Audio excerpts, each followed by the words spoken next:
Hello guys, I'm Sudev and welcome back to my channel Super Clips. So guys, അങ്ങനെ finally Deadpool and Wolverine പുറത്തിറങ്ങിയിരിക്കുകയാണ്.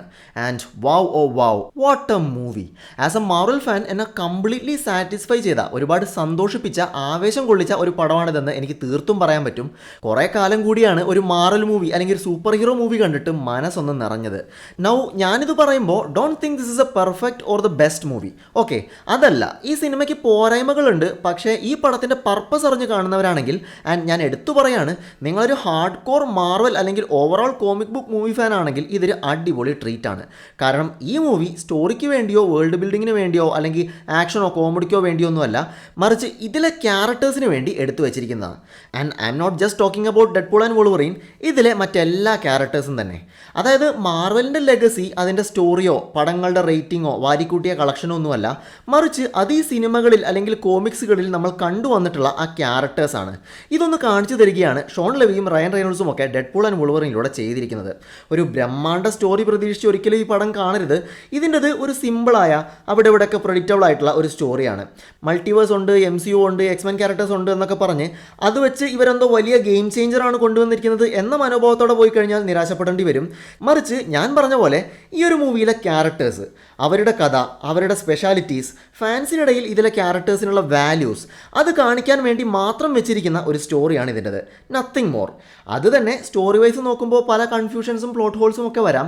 പക്ഷേ first and second Deadpool movies കണ്ടിട്ടുള്ള അതിൻ്റെ ആ ഒരു world ബിൽഡിങ്ങിനെ കുറിച്ച് ബോധമുള്ളവരാണെങ്കിൽ you wouldn't care. Of course പടം തുടങ്ങുമ്പോൾ തന്നെ ഡെഡ്പൂളിനെ എങ്ങനെ MCU ആയിട്ട് കണക്ട് ചെയ്യും, ഇതിന് ശേഷം എന്ത് സംഭവിക്കും, അങ്ങനെയുള്ള കുറേ സംശയങ്ങളും ആകാംക്ഷയും ഒക്കെ ഉണ്ടായിരുന്നു. ബട്ട് കുറച്ച് കഴിഞ്ഞപ്പോൾ മനസ്സിലായി, അല്ല, ഇത് അതിനുള്ള മൂവി അല്ല. ഇൻഫാക്ട് ഡെഡ്പൂൾ ആൻഡ് വോൾവറിൻ എന്തിനു വേണ്ടിയുള്ള സിനിമയാണെന്ന് ഇതിൻ്റെ എൻഡ് ക്രെഡിറ്റ്സ് കണ്ടാൽ മനസ്സിലാവും. ഞാൻ പറയുന്നത് പോസ്റ്റ് ക്രെഡിറ്റ് സീനെ പറ്റിയൊന്നും അല്ല കേട്ടോ. ക്രെഡിറ്റ് സീൻ ഉണ്ട്, ബട്ട് ഞാൻ പറഞ്ഞത് ആക്ച്വൽ ഈ ആൾക്കാരെ പേരൊക്കെ എഴുതി കാണിച്ച് പോകുന്ന ആ സാധനമില്ലേ, അതിനെ പറ്റിയാണ്. ഇൻഫാക്ട് ഇത് ആദ്യമായിട്ടാണ് ഒരു മാർവൽ മൂവിയുടെ ക്രെഡിറ്റ്സ് കണ്ട് സങ്കടപ്പെടുന്നത്. ആൻഡ് ഇത് എല്ലാവർക്കും അങ്ങനെ ആവണമെന്നില്ല, മറിച്ച് കുറേ കാലമായി മാർവൽ കണ്ടൻറ്റ് ഫോളോ ചെയ്ത് വന്നിട്ടുള്ള ആ ക്യാരക്ടേഴ്സിനെയൊക്കെ ഇഷ്ടപ്പെടുന്ന ഹാർഡ് കോർ ഫാൻസിന് മാത്രമാവും ഞാൻ പറഞ്ഞ ഫീലിംഗ് കിട്ടുക. And if you are with the perfect crowd, അതായത് പടം കാണുമ്പോൾ നിങ്ങളുടെ ചുറ്റും ഇരിക്കുന്നവർ കട്ട മാർവൽ ഫാൻസ് ആണെങ്കിൽ this is one of the best comic book movie experiences that you will ever get. ആ കാര്യത്തിൽ ഞാൻ ലക്കിയായിരുന്നു. ബിക്കോസ് മൂവിയിലെ ചില സീൻസൊക്കെ വരുമ്പോൾ ഉള്ള ആ ഒരു ഓഡിയൻസ് റെസ്പോൺസ് മാരകമായിരുന്നു. സത്യം പറഞ്ഞാൽ മൾട്ടിവേഴ്സ് ഓഫ് മാഡ്നസിലൊക്കെ കിട്ടേണ്ടിയിരുന്ന ആ ഒരു ഫാൻ സർവീസാണ് ഡെഡ്പൂൾ ആൻഡ് വോൾവറിനിൽ നമുക്ക് കിട്ടിയിരിക്കുന്നത്. ഇത് ഫാൻസിന് വേണ്ടിയുള്ള ഒരു സിനിമയാണ്. ഇതിനകത്തെ ക്യാമിയോസ്, ഓ മാൻ. ഞാൻ ഇതിന് തൊട്ട് മുമ്പ് ചെയ്ത വീഡിയോയിൽ പറഞ്ഞ പോലെ മാർവലിൻ്റെ ഇതുവരെയുള്ള സിനിമകൾ അത് വിജയിച്ചോ പൊട്ടിയോ പുറത്തിറങ്ങിയോ എന്നുള്ളതല്ല, ഒരു 10-30 കൊല്ലമായിട്ടുള്ള മാർവൽ മൂവീസിൻ്റെ ഹിസ്റ്ററി അറിയുമെന്നുണ്ടെങ്കിൽ നിങ്ങളിതിലെ ഈച്ച് ആൻഡ് എവറി ക്യാമിയോ വരുമ്പോഴും ആഘോഷിക്കും. സത്യം പറഞ്ഞാൽ റയൻ റെയ്നോൾഡ്സ് ഒന്നും ഇത്രയ്ക്ക് അങ്ങോട്ട് കയറി ചിന്തിക്കുമെന്ന് ഞാൻ വിചാരിച്ചില്ല. And it's not like okay ഇവരൊക്കെ ഫാൻ ഫേവറേറ്റ് ആയ ക്യാരക്ടേഴ്സാണ്, ചുമ്മാ അവിടെ ആയിട്ട് കൊണ്ടുവച്ചാൽ എല്ലാവർക്കും ഇഷ്ടപ്പെടും എന്നല്ല, മറിച്ച് കറക്റ്റ് ടൈമിങ്ങിലാണ് എല്ലാ ക്യാമിയോസിനെയും ക്യാരക്ടേഴ്സിനെയും പ്ലേസ് ചെയ്തിരിക്കുന്നത്. ചിലതൊക്കെ ഒരു മിന്നായം പോലെയുള്ളൂ, എന്നാൽ ആ ഇമ്പാക്റ്റ് നമുക്ക് കിട്ടിയിരിക്കും. ആൻഡ് എഗെയിൻ ഞാൻ പറയുന്നു, it all depends on you. ഇപ്പോൾ പോയി എല്ലാ മാർവൽ പടവും കണ്ട് ഹിസ്റ്ററി മൊത്തം പഠിച്ച് കാണേണ്ട പടമല്ല ഇത്, മറിച്ച് നമ്മുടെ ഉള്ളിലുള്ള ആ യഥാർത്ഥ ആരാധകനെ, നമ്മുടെ ആ ഒരു നൊസ്റ്റാൾജിക് വാല്യൂസ് അല്ലെങ്കിൽ പോപ്പ് കൾച്ചർ നേർഡിനെ ടാർഗറ്റ് ചെയ്യുന്ന മൂവിയാണിത്. And no, this is nothing like no way home. No way ഹോമിലെ നൊസ്റ്റാൾജിയ വേറെ, ഇത് വേറെ. ഇത് മാസ് എൻട്രികളുടെയും കിടുക്കാച്ചി ഡയലോഗ്സിൻ്റെയും മൂവ്സിൻ്റെയും ഒന്നും സിനിമയല്ല, ഇത് ഡെഡ്പൂൾ ആൻഡ് വോൾവറിനാണ്. ആൻഡ് അതാണ് അടുത്ത കാര്യം. ഞാൻ മുൻപത്തെ വീഡിയോയിൽ പറഞ്ഞ പോലെ തന്നെ ഇത് ഡെഡ്പൂളിൻ്റെയും വോൾവറിൻ്റെയും സിനിമയാണ്. ആ ക്യാരക്ടേഴ്സിനെ അവരുടെ എല്ലാവിധ ട്രേറ്റുകളോടെയും സ്ക്രീനിൽ നല്ല വൃത്തിയായിട്ട് പ്രസൻറ്റ് ചെയ്തിട്ടുണ്ട്.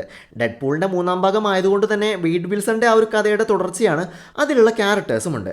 ഡെഡ്പൂളിൻ്റെ എല്ലാവിധ സ്വഭാവവും ഇതിനകത്ത് ഒട്ടും കോട്ടം തട്ടാതെ കാണിച്ചിട്ടുണ്ട്. നൗ പുള്ളി പറയുന്ന എല്ലാ കോമഡിയും അത്ര മികച്ചതൊന്നുമല്ല, ചിലതൊന്നും നമുക്ക് മനസ്സിലാവുകയില്ല. പക്ഷേ ഇടയ്ക്കിടയ്ക്ക് ചില ഐറ്റംസ് വരും, അത് കിടുവാണ്. ഇനി വോൾവറിൻ്റെ കാര്യം എടുത്താൽ ആക്ച്വലി ഈ മൂവി വോൾവറിന്, അതും ഹ്യൂ ജാക്മാൻ്റെ വോൾവറിന് ഒരു ട്രിബ്യൂട്ടാണെന്ന് പറയാം. ആൻഡ് വോൾവറിനിലൂടെ മറ്റ് എക്സ്മെൻ ക്യാരക്ടേഴ്സിനും. വോൾവറിൻ എന്ന ക്യാരക്ടറിന് ഓരോ മാർവൽ ഫാൻ്റെയും മനസ്സിൽ ഒരു സ്ഥാനമുണ്ട്. ഇൻഫാക്ട് പലരെയും ഒരു മാർവൽ ഫാൻ ആക്കിയത് വോൾവറിനാണ്. സോ വോൾവറിൻ്റെ ലെഗസി എന്താണ്, പുള്ളിയുടെ ക്യാരക്ടർ ട്രേറ്റ്സ് എന്താണ് എന്നെല്ലാം വൃത്തിയായി കാണിക്കാൻ ഈ സിനിമയ്ക്ക് സാധിച്ചിട്ടുണ്ട്.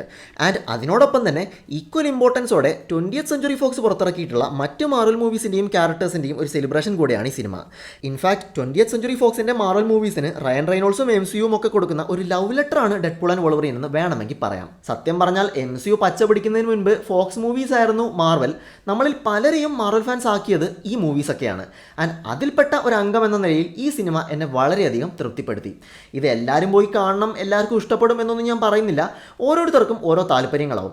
ഞാൻ പറഞ്ഞ പോലെ സ്റ്റോറി, വേൾഡ് ബിൽഡിങ്, മൾട്ടിവേഴ്സ്, MCUയിലേക്കുള്ള ഡെഡ്പൂളിൻ്റെ കാൽവയ്പ്, ഡെഡ്പൂളിൻ്റെ ഫ്യൂച്ചർ, അതൊക്കെ പ്രതീക്ഷിച്ചാൽ പോകുന്നെങ്കിൽ no, this movie is not for you. പക്ഷേ ഡെഡ്പൂൾ, വോൾവറീൻ, മാർവലിൻ്റെ മറ്റ് ലെഗസി ക്യാരക്ടേഴ്സ്, കൂടെ അടിപൊളി ആക്ഷനും തെറിയും ചോരയും പിന്നെ കുറേ കിടുക്കാച്ചി സോങ്സും ഒക്കെ കണ്ട് കേട്ട് ആസ്വദിക്കാനാണെങ്കിൽ ധൈര്യമായിട്ട് ടിക്കറ്റ് എടുത്തോ. ഇത് മാർവൽ ഫാൻസിന് വേണ്ടിയുള്ള പടമാണ്. അതും എൻഡ് ഗെയിം കണ്ട് ഒറ്റ രാത്രി കൊണ്ട് മാർവൽ ഫാൻ ആയവരെ ഞാൻ കൂട്ടുന്നില്ല. മറിച്ച് മാർവൽ മൂവീസിൻ്റെ ഒരു 10-20 കൊല്ലത്തെ ഹിസ്റ്ററിയുടെ ഭാഗമായിട്ടുള്ള, അത് സ്ക്രീനിലായാലും അല്ല ബിഹൈൻഡ് ദ സീൻസിലായാലും അപ്ഡേറ്റഡ് ആയി നിന്നിട്ടുള്ള ആൾക്കാർക്ക് വേണ്ടിയുള്ള സിനിമയാണിത്. ഇതിലുള്ള ക്യാരക്ടേഴ്സ് മാത്രമല്ല, direction, cinematography, set pieces, VFX, music, choreography, action ഒക്കെ അടിപൊളിയാണ്. ഒരു മാർവൽ മൂവി കണ്ട് ആർത്ത് വിളിക്കാൻ, ആഘോഷിക്കാൻ കാത്തിരിക്കുന്നവരാണെങ്കിൽ ഒന്നും ആലോചിക്കേണ്ട, നേരെ വിട്ടോ. സ്റ്റോറിയെ പറ്റിയും ഇതിന് ശേഷം വരാൻ പോണ പടങ്ങളെ പറ്റിയൊക്കെ പിന്നെ ആലോചിച്ചാൽ മതി. അപ്പം ഇതാണ് ഡെഡ്പൂൾ ആൻഡ് വോൾവറീൻ കണ്ടതിന് ശേഷമുള്ള എൻ്റെ റിവ്യൂ. വീണ്ടും പറയാണ്, ഈ പടത്തിൻ്റെ എക്സ്പീരിയൻസ് ആൾക്കാർക്കനുസരിച്ചിരിക്കും. മുൻപ് ഞാനിട്ട ആ ഒരു വീഡിയോ കണ്ടിട്ട് അതിലെ കാര്യങ്ങളൊക്കെ മനസ്സിൽ വെച്ച് പോയി കണ്ടാൽ മതി. സോ ഇതൊക്കെയാണ് ഈ മൂവിയുടെ ഒരു ഫസ്റ്റ് റിയാക്ഷൻ എന്ന നിലയിൽ എനിക്ക് പറയാനുണ്ടായിരുന്നത്. ഇനി OTT ഒക്കെ ഇറങ്ങുമ്പോൾ ക്യാമിയോസിനെ പറ്റിയും റെഫറൻസുകളെ പറ്റിയും ഒക്കെ നമുക്ക് ചർച്ച ചെയ്യാം. Don't worry. സോ നിങ്ങൾ ഈ സിനിമ കണ്ടതിന് ശേഷമുള്ള അഭിപ്രായങ്ങൾ താഴെ കമൻറ്റ് ചെയ്യുക. ആൻഡ് ഈ വീഡിയോ ഇഷ്ടപ്പെട്ടിട്ടുണ്ടെങ്കിൽ ഉറപ്പായും ലൈക്ക് ചെയ്യുക, ഷെയർ ചെയ്യുക. സോ മറ്റൊരു മാർവൽ റിലേറ്റഡ് വീഡിയോയിൽ വീണ്ടും കണ്ടുമുട്ടാം. അതുവരേക്കും this is Sudev Krishnan signing out.